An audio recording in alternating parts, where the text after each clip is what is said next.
तब आप देखोगे क्रिप्स मिशन के विफलता के बाद आप क्या शुरू किया जाएगा, भारत छोड़ो आंदोलन शुरू किया जाएगा।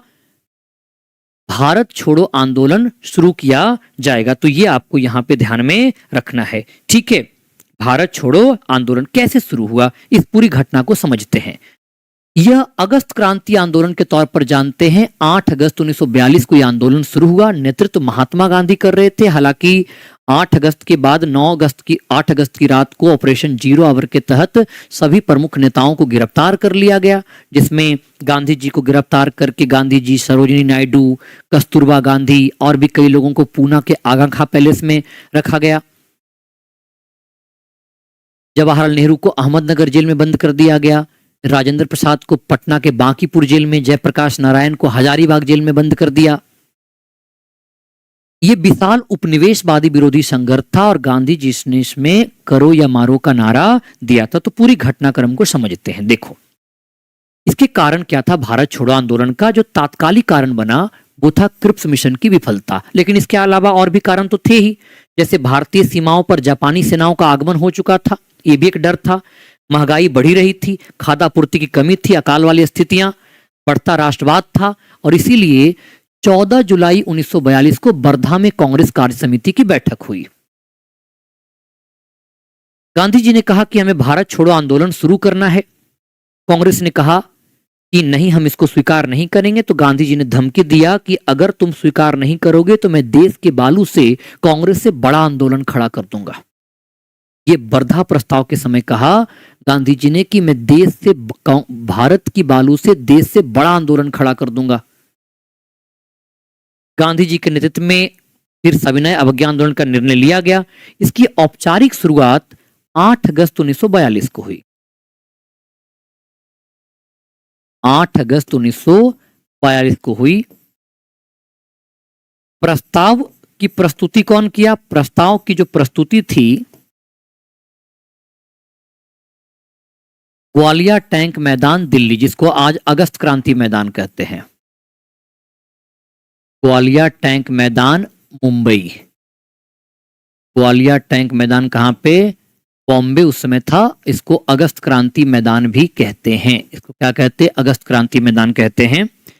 तो प्रस्ताव की जो प्रस्तुति है वो नेहरू जी ने किया। किसने जी किया? नेहरू जी। और इसका समर्थन कौन करेंगे? इसका समर्थन करेंगे पटेल जी। समर्थन पटेल द्वारा किया गया। गांधी जी का 90 मिनट का भाषण हुआ।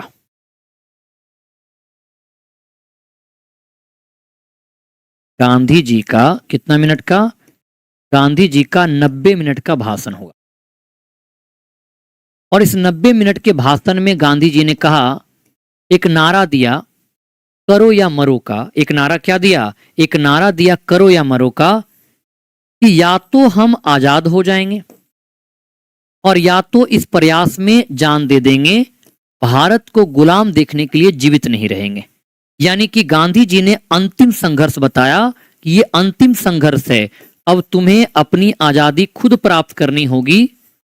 और अंतिम संघर्ष कहा। और गांधी जी ने, जो गांधी जी लगातार अहिंसा की बात कर रहे हैं, वो गांधी जी कर रहे हैं करो या मरो, या तो आजादी प्राप्त कर लो और या तो इस प्रयास में अपनी जान दे दो, लेकिन भारत को गुलाम देखने के लिए इधर नहीं रहना है।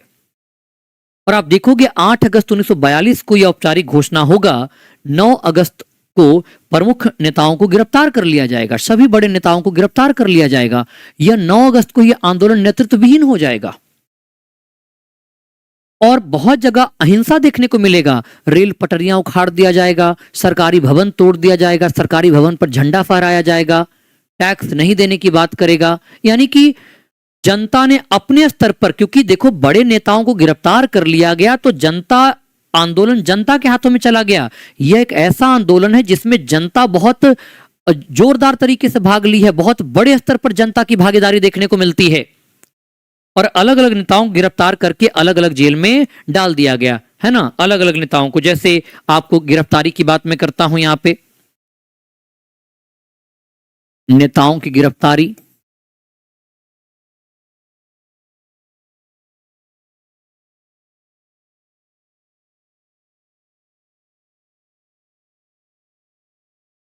जैसे गांधी जी, सरोजिनी नायडू, गांधी जी, सरोजिनी नायडू, कस्तूरबा गांधी की यहीं पे मृत्यु हो जाती है। वो इनको नजरबंद किया गया, मतलब कैद कह सकते हो, नजरबंद कह सकते हो, अलग कर दिया गया, डिटेन कर दिया गया। कहाँ पे? आगा खान पैलेस, पूना। आगा खान पैलेस, पूना।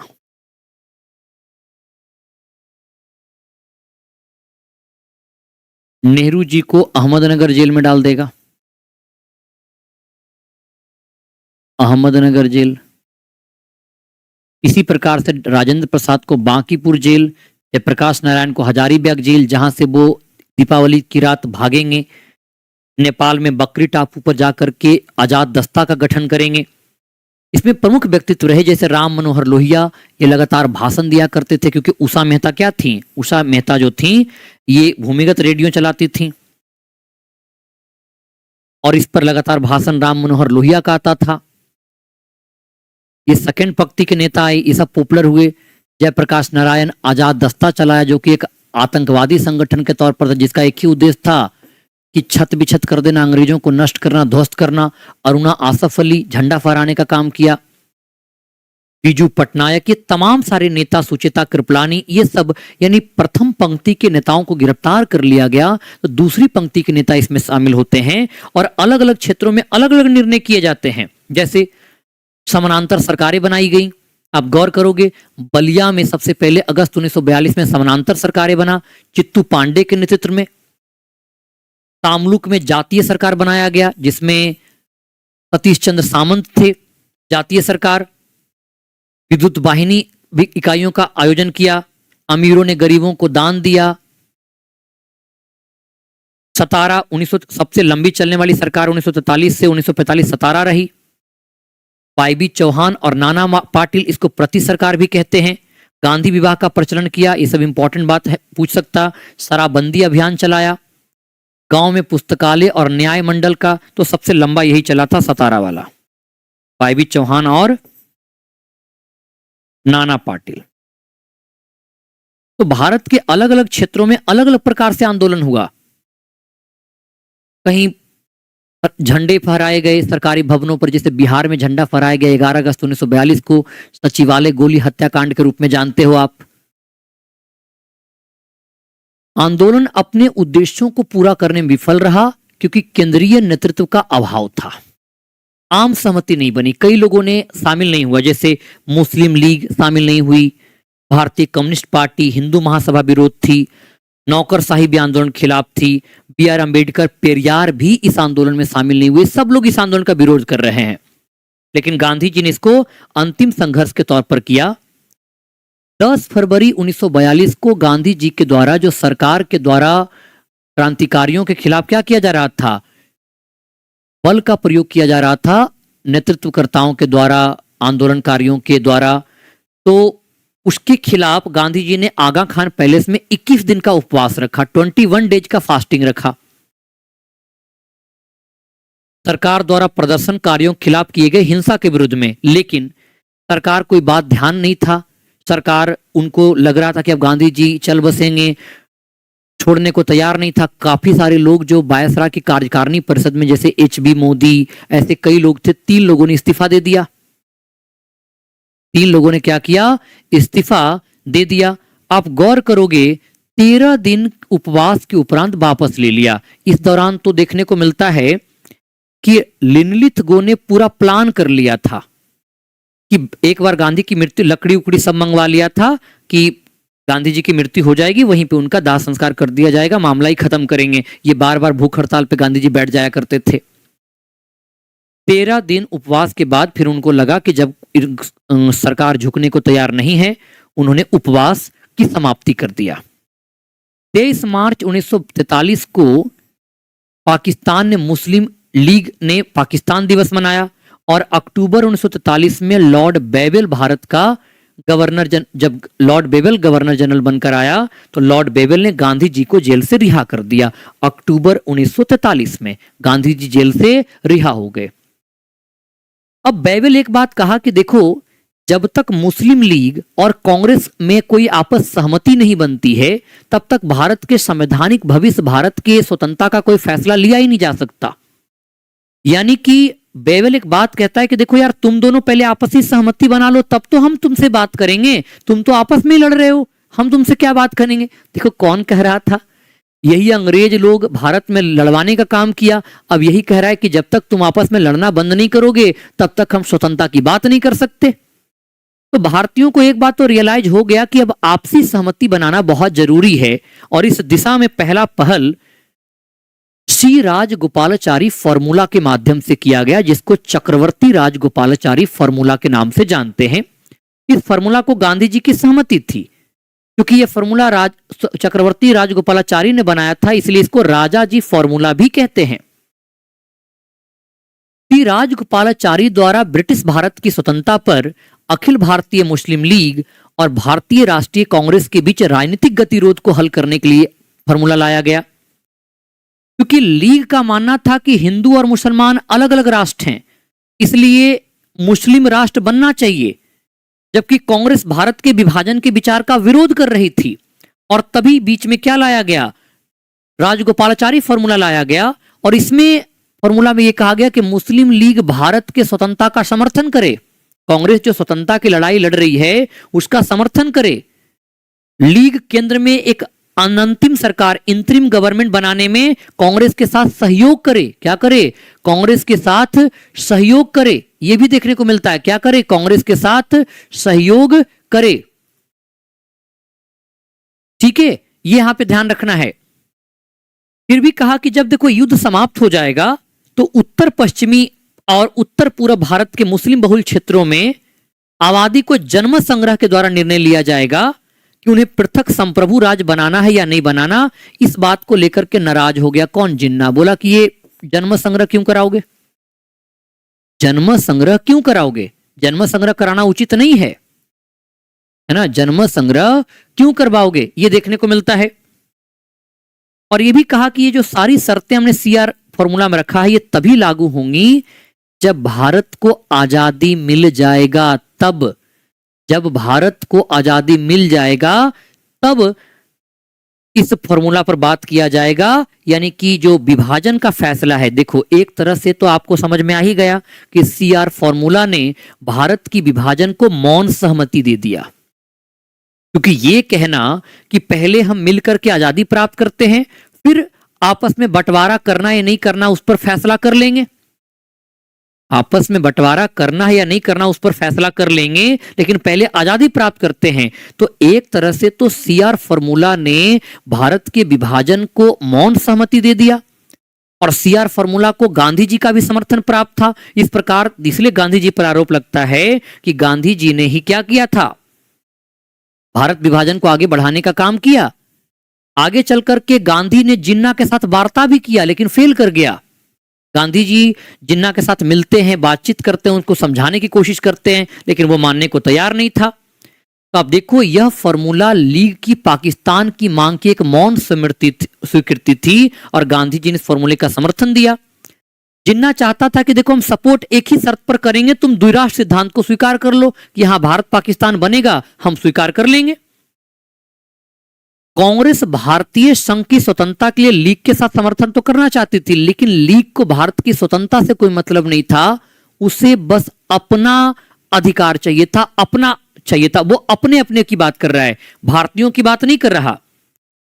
वीर सावरकर ने इस योजना के द्वारा जब मौन सहमति दिया जा रहा था, तो हिंदू नेताओं ने सीआर योजना की एक तरह से निंदा कर दिया, सीआर योजना की निंदा किया कि देखो सीआर योजना गलत है। जनवरी 1945 में देसी लियाकत समझौता किया गया। भूला भाई देसाई और लियाकत अली खान के बीच में एक समझौता हुआ। इसका भी वही उद्देश्य था कि भविष्य के लिए जो गठबंधन के लिए एक सरकार होगा, मतलब दोनों मिलकर के सरकार बनाएगा, अंतिम सरकार जिसको इंतरिम गवर्नमेंट कहते हैं, दोनों मिलकर बनाएंगे। हिंदू और मुसलमानों के संयुक्त विकल्प संभव हो सकेगा। केंद्रीय विधानमंडल में कांग्रेस और लीग समान संख्या में व्यक्ति मनोनीत करेगा, और अल्पसंख्यक के लिए 20 सीटें आरक्षित होंगी। लीग ने यहां पे भूला भाई जो लियाकत अली खान है, इन्होंने लीग की जो द्विराष्ट्र पाकिस्तान की मांग है उसको मना कर दिया। अब देखो, तो एक तो यहां पे केंद्रीय विधानमंडल में बराबर बराबर की बात कर रहा है, तो कांग्रेस तैयार नहीं, लीग जो अपनी मांग पाकिस्तान की मांग को दरकिनार कर रहा है, तो लीग तैयार नहीं, तो दोनों ने इसको क्या कर दिया, अस्वीकार कर दिया। देसाई लियाकत योजना भी फेल कर गया। इसके बाद भारत का गवर्नर जनरल कौन बन के आ गया है, बेवेल। बेवेल बोला कि मैं आखिरी प्रयास करूंगा। क्यों? देखो इसका कारण है, इसका कारण यह है कि मई 1945 आते आते सेकेंड वर्ल्ड वॉर भी समाप्त हो चुका है। क्या हो चुका है? सेकेंड वर्ल्ड वॉर जो है वो समाप्त हो चुका है, ये आपको ध्यान रखना है। भारत की जो स्थितियां हैं, इस स्थितियां में अंग्रेजों को यह लग नहीं रहा कि अब भारत में क्या किया जा सकता है, भारत में शासन को बनाया रखा जा सकता है। तो भारत की प्रशासनिक समस्या से निपटने और संवैधानिक समस्या को सुलझाने का एक अंतिम प्रयास बेवेल ने किया जून 1945 में। जून 1945 में यह लाया गया। ठीक है, जून 1945 में जेलों से कांग्रेस नेताओं को रिहा कर दिया गया और लॉर्ड बेवेल को भारतीय नेताओं के साथ बातचीत शुरू करने की अनुमति मिल गई कि सभी नेताओं से बातचीत करिए। मुख्य प्रस्ताव क्या था बेवेल योजना का? बेवेल योजना ने कहा कि गवर्नर जनरल और कमांडर इन चीफ को छोड़ करके वायसराय की परिषद के सभी सदस्य भारतीय होंगे, यानी कि वायसराय की एग्जीक्यूटिव काउंसिल में 2 ही मेंबर केवल अंग्रेज होगा, एक वायसराय और दूसरा कमांडर इन चीफ, बाकी सभी भारतीय होगा। तीसरा, हिंदू और मुसलमानों को समान प्रतिनिधित्व दिया जाएगा और पुनर्निर्मित परिषद को 1935 अधिनियम के ढांचे के भीतर एक अंतरिम सरकार के रूप में काम करना था, यानी केंद्रीय विधानसभा में उत्तरदायी सरकार नहीं है, क्योंकि 1935 के अधिनियम में केंद्र में उत्तरदायी सरकार की व्यवस्था नहीं किया गया था। यह प्रस्ताव रखा गया बेवेल योजना के द्वारा। और फिर यह भी कहा गवर्नर जनरल को मंत्रियों की सलाह पर अपने वीटो का प्रयोग करना था, मंत्रियों की सलाह पर वीटो का प्रयोग करेगा। विभिन्न दलों के प्रतिनिधियों को कार्यकारी परिषद में नामांकन के लिए वायसराय को एक संयुक्त सूची पेश करनी थी। अगर एक ज्वाइंट लिस्ट नहीं पेश कर पाता है मुस्लिम लीग और कांग्रेस, तो अलग अलग लिस्ट पेश करेगा। और जब युद्ध जीत मिलने के बाद नए संविधान पर विचार की संभावना खुली रखी जाएगी, यानी कहा कि हम भविष्य में संविधान पर विचार करेंगे। बेवेल योजना कहा। और इस बेवेल योजना पर आम सहमति बनाने के लिए, क्योंकि देखो स्वाभाविक है कि कांग्रेस तो लीग चाहती थी कि जितना भी मुस्लिम उम्मीदवार बनेगा, क्योंकि वायसराय की कार्यकारिणी परिषद में क्या था कि आधे मुस्लिम और आधे हिंदू, तो यहां पे ये कहा लीग चाहती थी कि जितने भी मुस्लिम सदस्य वायसराय की परिषद में शामिल होंगे उन सबका चयन अकेले मुस्लिम लीग करेगी, क्योंकि मुस्लिम लीग यह मानती रही थी कि जो कांग्रेस है वो तो हिंदुओं की पार्टी है। कांग्रेस इस बात का विरोध करती है। कांग्रेस कहती है कि कांग्रेस तो सभी वर्गों की पार्टी है, कांग्रेस में सभी संप्रदाय जाति धर्म के लोग हैं। और ये जो लीग लगातार ये कांग्रेस पर एक आवरण मढ़ने की कोशिश कर रही है, एक आरोप मढ़ रहा है कि कांग्रेस हिंदुओं की पार्टी है, इसके लिए कांग्रेस ने विरोध किया। तो देखो लीग भी विरोध कर रहा, कांग्रेस भी विरोध कर रहा। शिमला सम्मेलन बुलाया गया दोनों को कि चलो भाई जुलाई 24 जून 1945 से 14 जुलाई 1945 तक कि दोनों ठंडा ठंडा बात करेगा। 24 जून 1945 से 14 जुलाई 1945 तक। लेकिन क्या हुआ, यहां भी सबका सम्मेलन हुआ। कांग्रेस की ओर से 2 लोग गए थे। कांग्रेस से एक गए थे नेहरू जी और दूसरे गए थे मौलाना अबुल कलाम आजाद। नेहरू जी और मौलाना अबुल कलाम आजाद। यहां पे लीग की अड़ियल व्यवहार के कारण, लीग का अड़ियल व्यवहार के कारण क्या होगा,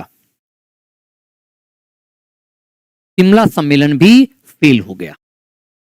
शिमला सम्मेलन से भी कोई निष्कर्ष नहीं निकला, यानी कि एक आखिरी प्रयास जो कर रहा था मुस्लिम लीग और कांग्रेस के बीच गतिरोध को दूर करने के लिए, वो प्रयास असफल हो गया।